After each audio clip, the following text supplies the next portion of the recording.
Welcome to Late Night Football. Welcome to our match reaction show. It's finished. Chelsea nil, Manchester City 2. Never in doubt. Never in doubt. That result was never in doubt. From minute 1 to minute 90. I mean, the commentator said it as well, and I agree with it. It was never in doubt that Manchester City were going to win that game. They were always in control. Cruise control, you could say as well. There were a few nervy moments, largely from Ederson, and I think he probably had a very poor game. Probably the worst player on the pitch for Manchester City, probably because they were playing at such a good level. He was probably the worst player on the pitch, but there were a couple of nervy moments because of him. But other than that, Chelsea just never threatened, just never looked at. And Jackson will probably feel bad about the goal that he didn't score. We'll talk about that in a moment. But it never really looked like in doubt. Anyway, smash like on this video if you're a Manchester City fan. Smash like for Manchester City, of course. Do share your comments in the comment section. Would love to hear your thoughts on the game. Would love to have any discussions if you want to talk about something. I'm happy to discuss that. And of course, do subscribe to our channel if you're watching this for the first time, or if you've watched this for a while and haven't subscribed. Always appreciate your support. And love the if you like the content, please do support that. So we're past 450 subscribers, which is great. We want to get to 460, so please do help us get that mark. But anyway, let's move on with that.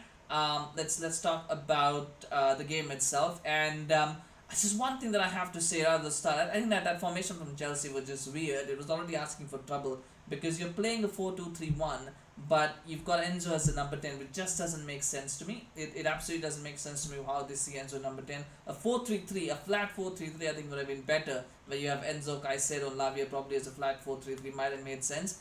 Maybe one of them could have played as a sole CDM. I'm not sure if that would have worked, but they could have tried that as well. But if you've got Lavia and Caicedo who can only play in a double pivot, then might as well just play a flat 3 and let them be the 3 midfielders. So you've at least got that defensive solidity.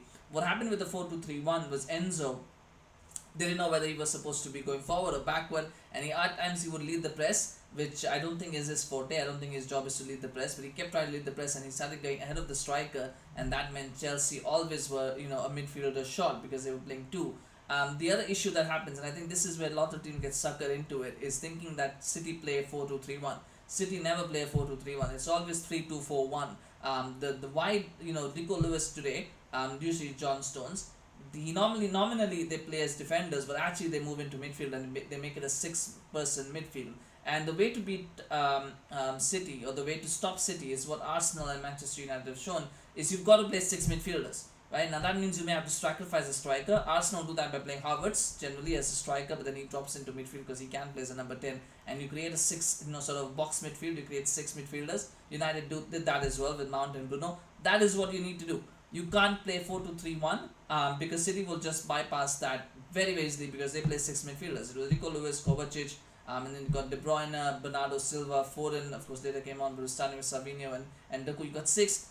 Chelsea have got to match that. Playing 4 against 2 was almost playing into City's hands. That being said, I thought there was some good promise early on. I think City kind of got it wrong with Doku and Savio playing right and left. Doku for me looked absolutely abysmal when he tried to cross the ball. I mean, it is so interesting, and it was something that I thought about as well. Modern players now, modern wingers, they're so used to playing as inverted wingers that they've forgotten the art of crossing. People putting right foot crosses in straight away, like they can't do it. Doku couldn't do it. There was a moment in the first half where he had a chance to cross. It was a simple cross. There was nothing extravagant about it. All he had to do was get the ball in. He had a lot of time, he had a lot of space, and he still shanked it because he has no idea how to cross a ball. Doku is an interesting story in itself, by the way. Share your thoughts on Doku's performance. I thought that was very, very intriguing for me to see how he played today, because there's a lot to unpack there. But it was just funny to see Doku not being able to put a cross in, not to see a right-footed player not being able to put in a right-footed cross from the right wing. It is so weird. But Cucurella, I think, had the better of that exchanges. He absolutely dominated Doku because Doku had no idea how to play as a right winger. But once they switched, I think things got a lot better because Doku then on the left, I think he felt a little bit more comfortable. That's how the goal as well came. They got lucky, City, with that first goal. I think definitely got very lucky because Doku's pass is actually not that good, but it's sort of in the middle of Silva and Haaland. And I think a Chelsea defender has a pretty easy time, cutting it out. But what Silva does is he sticks his leg out, and it I think the pass is not meant for Haaland. I think the pass is meant for Silva, but Doku kind of overhits it and doesn't really get it right. But Silva being Silva and the guy that he is, absolutely frustrating player to watch as a Manchester United fan because he managed to do something or the other. He basically sticks his leg out, does very well actually, shows a lot of enthusiasm. It was lucky, but he made that luck by really being very, very, energetic and being enthusiastic and not giving up. And he gets something on it, which allows the ball to get to Haaland. From there, Haaland, I think, does really, really well. 4 touches, but he makes sure that nobody got near him. I thought maybe Cucurella could have done better. I think maybe Chelsea... What happened was that Chelsea were just trying to kind of push him away from goal instead of maybe trying to win the ball, because there were moments where they probably could have won the ball, but I think they were too focused on trying to get him away from goal and force him wide. Whereas if somebody just gone in and made a challenge, you might have given away a penalty, but you might also have won the ball. And I think Chelsea didn't do that, and that allowed Haaland, once he got, Cucurella versus Haaland is a physical mismatch. There's no way Cucurella is going to, force Haaland off his stride or anything of that sort. The best that Cucurella could have done was stick out a leg and try and get the ball away, but physically that was never going to work, and Haaland just thinks the ball. It's a good finish. It's a very good finish. I have been a bit critical of Haaland, but I think that was a very good finish from today. Is what we saw him. That finish is what Haaland is at his best. And like I said, Haaland will always score a lot of goals. Every season he will get you 30-35 goals. The question is whether he can step up against the big teams. The fact that he scored against Chelsea, I think, probably confirms to me that Chelsea are not a big team. Maybe. I'm just saying that. I'm just kidding. But that was a good finish from Erling Haaland. And it's 1-0, and at that point you just knew it was game over. Like, even at 1-0 it was game over. It could have got interesting at one point, but really it just never, Chelsea never looked like they had the conviction. And a big problem is the striking situation. It's not been resolved yet. Again, that front three for me, it just didn't work. I think Nkunku should have started as a striker. I do think Nkunku should have started as a striker instead of playing as a winger, and then maybe you play, because then he could probably offer a bit more pressing from the centre as opposed to pushing him out wide. But Jackson up front, all of his platters to deceive a little bit. That goal that he missed. Now, here's the thing. Ederson obviously had a poor game and he spills the ball, and Jackson scores, but he's offside. Jackson doesn't need to be offside. He's lazy. That is called lazy, because he's basically gone offside because he has the line. If you look at where Jackson is, he can see clearly which players are behind him and which players are in front of him. He can see it. So there's no excuse for him to think, there's somebody behind me. No, there's nobody behind him. So it's clear line of sight. Palmer is taking the shot. He's not going to pass it to him. Even if he's going to pass it to him, Jackson can stay behind. He's not going to get the pass if he's offside. So Jackson has no reason to be offside, other than the fact that he's gone a little bit too early because he's kind of anticipating something, but then he has not come back in time because he's lazy. And that is something that I think Maresca has got to stamp out, because you can't have that at top level. That is this kind of chances that strikers have always got to be alert for, and to be able to capitalize on it, you have to make sure that you're onside in situations like that. He could have been offside if there was a cross that was coming to him and he had to kind of adjust and try and get ahead. But it's not a cross; it's a shot that has been taken. Palmer has shaped to shoot right from the moment the ball has got to him. He's looking to shoot. So Jackson should know that. So his goal should be, I'm going to stay onside, but I'm going to be ready to spring forward if Ederson is going to make the miss. But what Jackson actually does is he's going forward because he's anticipating a cross. Once he realizes Palmer is going to shoot, he's kind of gone, okay, I'm just going to jog back because this one's either going to go in or goalkeeper's going to save it. Instead of trying to be right, I've got to get back on side because there might be an opportunity. So it is lazy, and I think had that goal gone in, things might have been different, maybe. But the more, those are chances you have to take. Against Manchester City, those are the chances that you have to take. You don't get too many of them. It's the same story with Manchester United last week. It's the same story with Chelsea this week. When you get your 2 or 3 chances, limited chances, you have to make them count, because City will make theirs count. And you have to do the same to be able to keep up. But just Chelsea couldn't do that there. And then the second half, I just don't think they created much. There was that point-blank shot that Jackson had. Again, I think it came off of a little bit of an error. But other than that, there was just nothing much that Chelsea were... There were moments they threatened. I'm not going to say that Chelsea were completely abysmal. I think they threatened for moments. But they just never...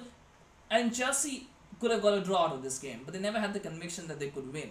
That is probably the part that worries me about Chelsea. And this is, remember, if Chelsea had lost to Manchester City at the Etihad, no big deal. Everybody loses there. It's not a major deal.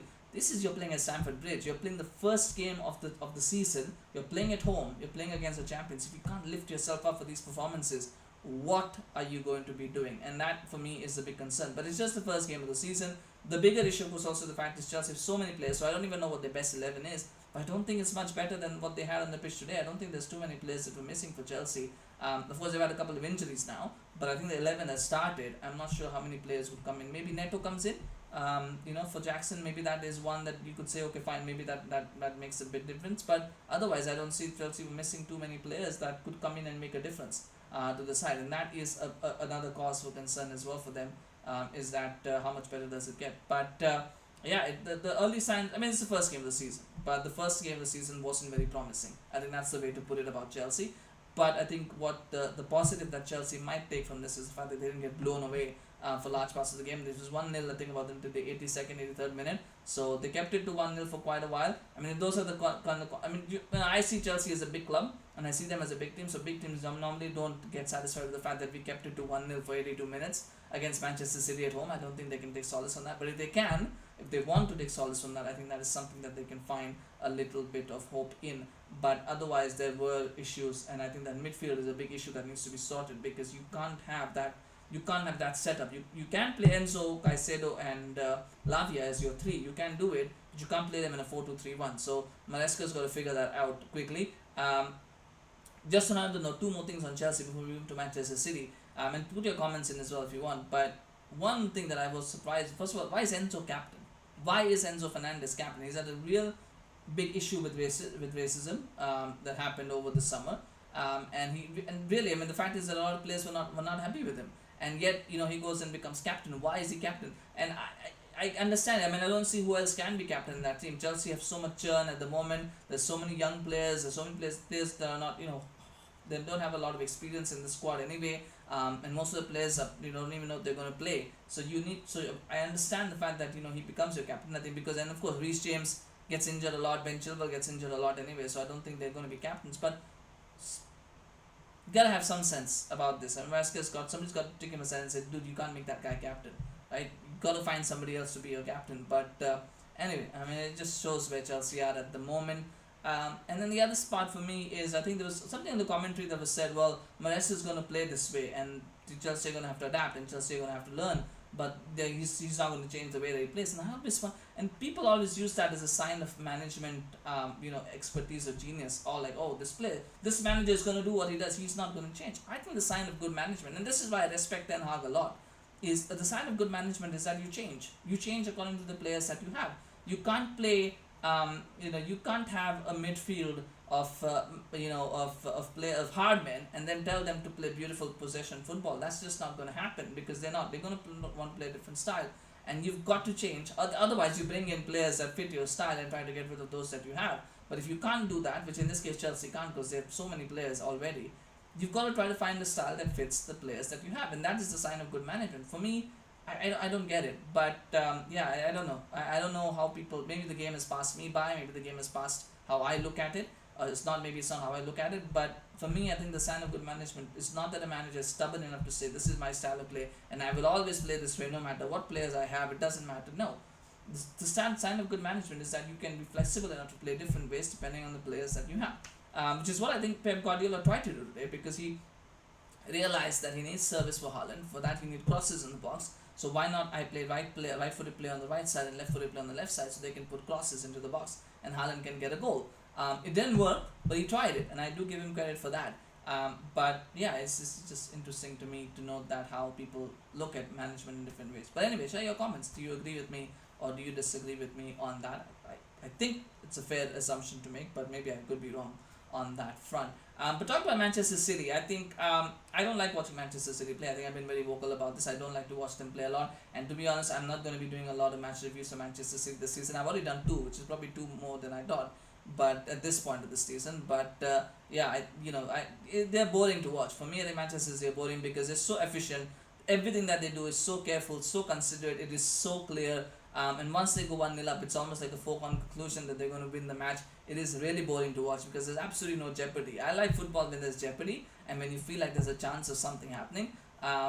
With Manchester City, it never really feels like there's something that's going to happen. And both their goals were kind of a little bit fortuitous, kind of errors on the part of the Chelsea defense. The second goal that Kovacic scored, I mean, it's just unbelievable. I think Chelsea were just dead on their feet. A lot of the players probably don't have enough fitness because of summer tournaments. It's not an excuse, but I think that's what happened. It happened with Valencia as well yesterday when we saw them play against Barcelona. Same here as well. Chelsea were just dead on their feet in the last 10 minutes or so. They had no energy to do anything, and they just kind of went, okay, let Kovacic go. Just take the ball, go stick your shot, and do whatever you want with it. Just don't bother us, kind of thing. They tried to put in half-hearted challenges, but there was no conviction in the challenges because they were all so tired. And Kovacic takes a shot. Sanchez should have saved it. He gets a hand to it. He should be putting it away. He doesn't manage to do it. Sanchez doesn't have the tiredness excuse, of course. The others do. It was a good goal from Kovacic. It was a good run from him. But maybe that may not have happened in the 5th or 6th minute of the game, rather the 83rd minute. But it happens. But you got to take your chances, and he took that, and that is important from City's point of view, and they got that win. But I mean, he made that mistake of doing right and left with Doku, but once he switched it, I think it was great, and it worked out well. I think City constantly had Rico Lewis going into the centre, so they completely overwhelmed Chelsea's midfield. I like the fact that Chelsea's midfield tried to be physical. I mean, Caicedo and Lavia put in some very good crunching tackles, and they did quite well with that. But the problem is it was 2 against 4, so no matter how much they were trying and doing their best, there was just no way through to pass the ball, which is what Maresca wanted. They couldn't pass the ball through, and every time they just kept getting bombarded players. I mean, how many players are you going to keep tackling, right? So it worked in terms of the physicality. I like the physicality, but they needed more numbers, and they just didn't have the numbers to cope with Manchester City. With Doku, what I will say about, and with Ederson as well, is the summer thing influencing? And remember, he was very vocal about wanting to go to Saudi Arabia. City have not been able to agree a deal. I don't blame City for that. Saudi Arabia clubs thought they could get him for cheap. I don't know what they were thinking. Probably now Ederson is saying, well, you wanted £50 million for me. Saudi Arabian clubs only want to pay 20 million. I'm going to make myself a 20 million pound player. So, by making all these mistakes, I'll make myself a 20 million pound player, and then I will leave. And maybe that's the plan. I don't know what's wrong with him, but he's not been at his best in the last 2 games, and he's got to improve and improve quickly. I don't think you can use tiredness as an excuse for goalkeepers. I know he's coming back from an injury, so maybe there's that bustiness, but still, you expect better. You expect better, and maybe he will get better as the season gets on. But City at the moment are getting away with it, and that's the beauty of it, isn't it? That City, even when they're not playing at their best, they have so much quality. They get the job done. The other part on Doku, for me, I think Jeremy Doku is an intriguing case because he's got so much skill and so much talent when it comes to the silky side of things. The dribbling, the running, the movement. It's so good, but then that final end product just doesn't come. It just, for some reason, his final pass is always overhead. His final shot is not too good. His crossing is not that good. I don't know what happens to him. Maybe it's nervousness. Maybe it's still trying to understand. Decision making is probably a problem for him at the moment, where he's not able to think, right, should I pass here, should I shoot here? It is difficult, by the way, to make split-second decisions of whether I should pass or whether I should shoot, or what kind of pass, which player am I supposed to pick out. Those are difficult decisions to make, and maybe Doku struggles with that right now. Maybe he still needs to learn that part of the game. But it's interesting to watch, because I think, when you watch him with the ball running, you see a player that's probably one of the best in the world. You see one of the best players in the world when you see that first part of it. But when it comes time to making that decision of whether he's got to shoot, whether he's got to cross, whether he's got to pass, that's when you probably see like an average player. Almost. It's just such a contrast, and it's very interesting and intriguing to me. Share your thoughts on Doku's performance, by the way, but it's just intriguing and interesting to me to watch exactly that transformation that happens in Doku from one phase of play to the other. But that being said, City did what they had to do. They got the win. He did play a part in the goal. Doku, of course, the first goal. But Erling Haaland, scoring a goal, always seems to score in the opening game of the season. Did that again, 3rd season in a row. It's a good finish from him. He's, like I said, he's going to be a key player for Manchester City. I think in those mid-table games, it is. Erling Haaland is never, for me, I don't think Erling Haaland is ever going to become a big game player. I just don't think he will. Maybe this season, and I've said it, he might jinx me and he might go on to perform very well and prove me wrong. But I feel like Erling Haaland will never be a genuine big game player. But what he will be is he in those mid-table games, when you're struggling to sometimes you come up against teams that are just so resolute, so determined, so stubborn, you can't break them down. It's 0-0 or 1-1. It stays that when you miss that one opportunity, Haaland is a player who's going to score that one opportunity. He's going to make a 1-1 or a 0-0 into a 1-0 victory over the stubborn mid-table side away from home. That is what Erling Haaland will do. That is what his goals will do. And that's why his goals are going to win Manchester City many league titles. For as long as he's there, I don't know how long he will be at City, but I think he will be much longer than people think. But he will win Manchester City lots of league titles because of his ability to make that difference in those critical games where it's tight and it's meandering towards a draw, and then he'll get a chance and score. That's his best strength. That is his USP. Manchester City will benefit from that. Definitely they will benefit from that. I thought Savio looked good as well before his injury. I wonder what's happening with the Manchester City wingers. I hope he's not out for too long, and City will hope that he's not out for too long, because they've already lost Oscar Bob for quite a while, so they wouldn't want to lose Savio as well. But they've still got Jack Grealish, they've still got Phil Foden, they've still got Jeremy Doku, so they've still got lots of options when it comes to wingers. at the moment.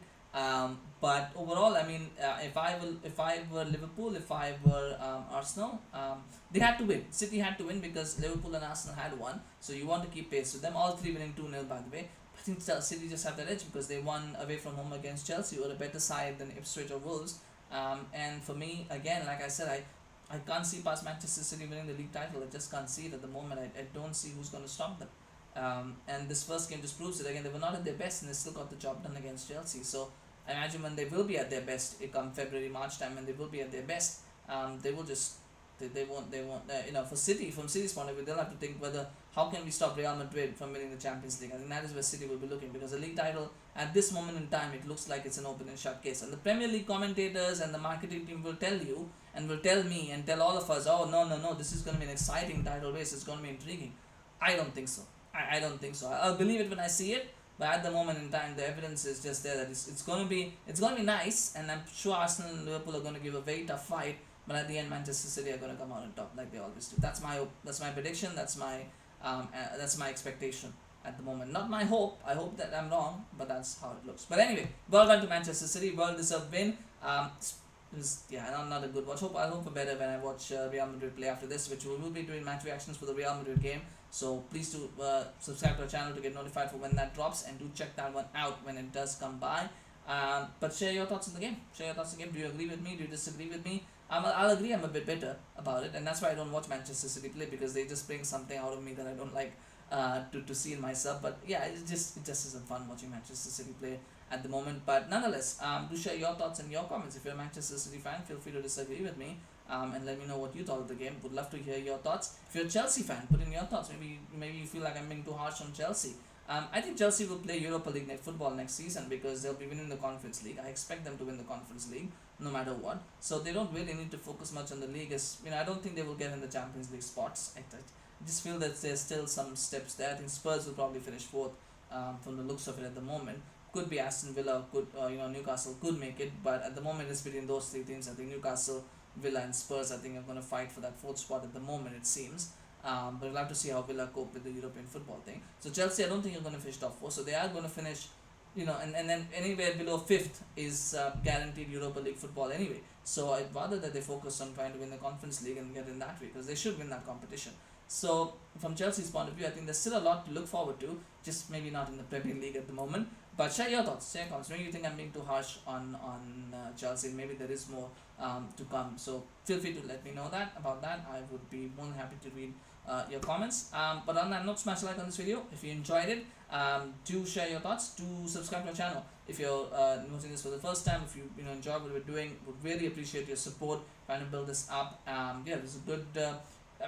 It's a good. I think it's been a good weekend overall. It's been a good weekend of Premier League football. I know we've got one more game to go tomorrow, but it's been a good start to the weekend, I think. Do appreciate your support, and thank you so much for watching. We'll see you again very, very soon. Take care. I'll be back with the Real Madrid match reaction, so stay tuned for that. But thank you so much for watching this one. We'll see you again soon. Bye bye.